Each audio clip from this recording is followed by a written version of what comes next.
You know that feeling, right? You're just staring at a blank page or a messy room or an email you really don't want to answer, and you just feel stuck. You know exactly what you need to do, but you just can't. And then, like clockwork, that little voice in your head starts up telling you you're just being lazy.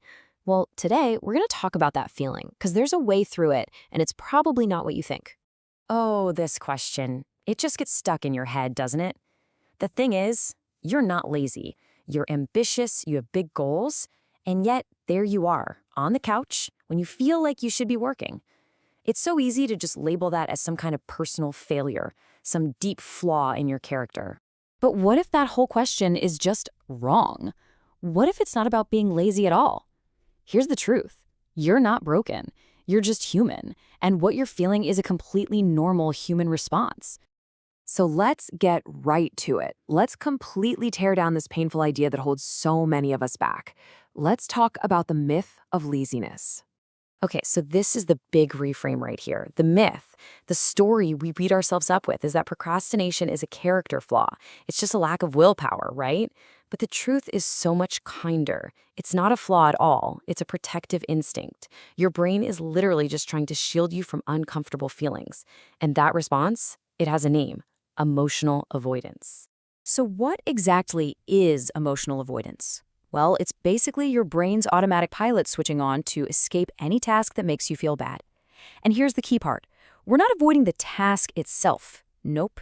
We're avoiding the uncomfortable feelings that go with it. You know, the boredom of a tedious report, the uncertainty of starting a new project, or that deep fear of being judged for your work. All right, so knowing it's an instinct is a great first step. But how does it actually work? What's the mechanism here? Let's pull back the curtain and look at the real culprit that keeps us trapped in this super frustrating loop. And this is the cycle. I'm guessing this looks pretty familiar. It all starts with that one uncomfortable task, and that task kicks up some kind of negative emotion: anxiety, frustration, maybe just pure boredom. So what does our brain do? It screams for a distraction to feel better. And for a moment, you get that sweet, sweet relief. But it never lasts, does it? It's always followed by that feeling of long-term regret because, of course, the task is still there, and now it's got a little extra stress attached to it. You know, the distractions we use have a name that's actually super helpful: emotional anesthetics. It's a perfect description, right? Just like a medical anesthetic numbs physical pain, these things temporarily numb that emotional discomfort. But yeah, only for a little while. And here's the usual lineup of suspects. Does this feel a little personal? That automatic grab for your phone, letting the next episode just autoplay, falling down that YouTube rabbit hole, grabbing a snack when you're not even hungry, or, and this one is a classic, suddenly feeling the urgent need to clean something totally random instead of doing that important work. These are all emotional anesthetics in action. And really, this gets to the absolute heart of the problem.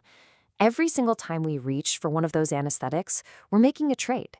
We're actively choosing that immediate, fleeting comfort over the deep, long-lasting satisfaction of actually getting something done.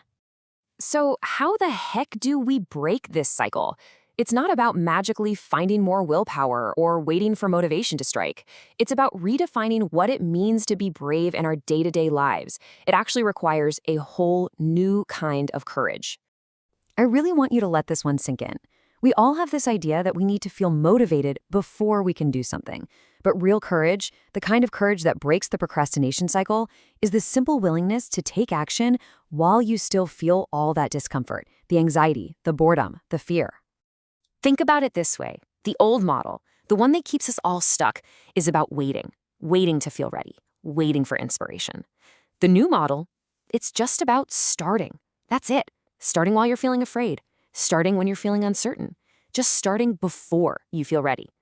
Okay, that all sounds good in theory, but let's make it super practical. What does this actually look like in real life right now? What is your first step out of the cycle?